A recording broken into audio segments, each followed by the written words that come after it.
Hello साथीहरु एक्सेलमा चाहिँ जोड घटाउ र गुणा कसरी गर्ने म तपाईहरुलाई आज यसको ट्रिकको बारेमा बताउन गइरहेको छु। यदि तपाईहरु एक्सेलमा नयाँ हुनुहुन्छ भने एक्सेलमा चाहिँ जोड्न घटाउन र तपाईहरु त्यसलाई चाहिँ भाग गर्न चाहिँ कसरी गर्ने भन्ने कुरा म तपाईहरुलाई सिकाउन गइरहेको छु। सबभन्दा पहिले तपाईले चाहिँ एक्सेलमा भएको डाटा कुनै पनि पसल या कुनै पनि तपाईहरुको कम्पनी या चाहिँ हरेक किसिमको तपाईसँग डाटा हुन सक्छ, जोड्ने र घटाउने हुन सक्छ र त्यसको चाहिँ जोड्ने घटाउने चाहिँ प्रक्रिया के हुन्छ त भन्ने कुरा म तपाईहरुलाई एक्सेलमा गएर आज सिकाउन गइरहेको छु।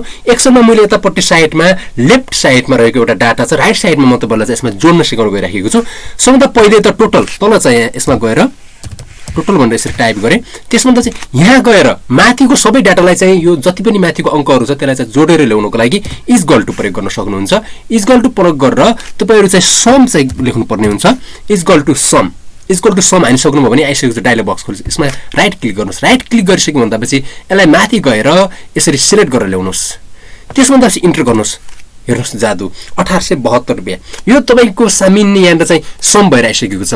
अब म तपाईहरुलाई चाहिँ यसमा चाहिँ घटाउन सिकाउन गइरहेको छु। तपाईले चाहिँ इक्वल टु गरेर 110 लाई यसरी सिलेक्ट गरेर माइनस 110 माइनस 12 इक्वल टु 98 तपाईले चाहिँ यसरी घटाउन नि सक्नुहुन्छ। अब तपाईले चाहिँ भाग गर्नु पर्यो भने इक्वल टु प्रयोग गर्नुस्।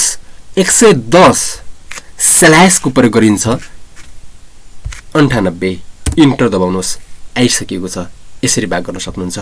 तपाईहरु पनि यदि एक्सेलमा नयाँ हुनुहुन्छ भने जोड्ने घटाउने प्रक्रिया चाहिँ एक्सेलको बारेमा तपाईहरुले चाहिँ यस्तै नयाँ भिडियोहरु पाउनको लागि चाहिँ भिडियोलाई लाइक गर्न नभुल्नु होला, कमेन्टमा गएर कमेन्ट गर्न नभुल्नु होला र साइडमा रहेको सब्स्क्राइब आइकनलाई चाहिँ अन गर्न नभुल्नु होला। थ्यांक यू, धन्यवाद।